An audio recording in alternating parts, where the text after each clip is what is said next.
Hello and welcome to the Hijabi Journalist Show Edition 1. My name is Nima Nzani Kasim. Thank you for joining me.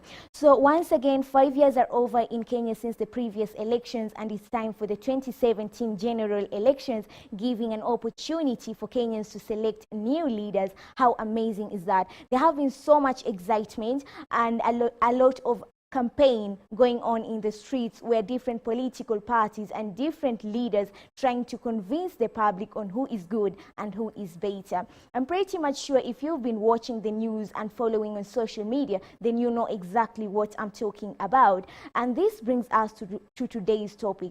There have been a lot of concern on the aspect of youth and voting. And the big question is, why don't the youth like to participate in voting? Before I begin ranting about this, I'd like to mention that this is probably the first election that I will be participating as a qualified registered voter, and I am so excited. Like, since the first time I held my voter's card in my hand, I have not been able to shut up about it. I've been talking about it, shoving it on everyone's face like, je, umechukua kura yako? Anyway, before I begin, I would like to clear something up. A lot of people tend to associate voting and interest in politics. Listen, my dad always says to me, just because you do not take an interest in politics, it does not mean that politics will not take an interest in you. What you have to understand is that it's the 21st century, and whether you like it or not, I mean, I know that you know that I know that you know that politics governs our lives more than we want to. And that is why it is important for you as a citizen to ensure that come 8th August of 2017, you cast your vote on the ballot box. I believe that all the people, regardless of who they are, have a fundamental right to make decisions for themselves. In our representative democratic country like Kenya, we have an opportunity to select people who make the decisions for us. So when a government is led by a person that is not elected by the people, they tend to misuse their power. Bad decisions are made and there are no consequences. I mean, the people have absolutely no say in what goes on in their lives or in their country or in their nation. See, throughout history, there have been monarchies and dictatorships where the public was not allowed an opportunity or given an opportunity to make decisions in their country. So in the case of a monarchy, leadership was consumed by royalty. I mean, a king and a queen would come out from the same family and they would end up doing bad things to the people. I mean, there was a lot of bloodshed which resulted to a lot of death. They were led to wars and everything bad, which was the same for even dictatorship or even countries that had dictators for leaders. So a democracy, as imperfect as it may be, at least it provides us, the public, with an opportunity to at least select or at least a choice on what we want to happen in our lives.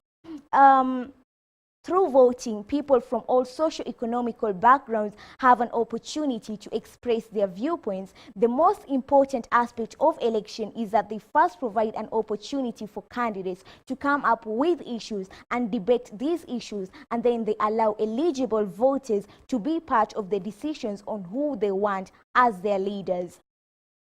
Voting in election, I believe, is the best way to make your voice to be heard, no matter to which party you belong to, or if you're not a member of any political party, as I am. You should take voting and the electoral process very seriously.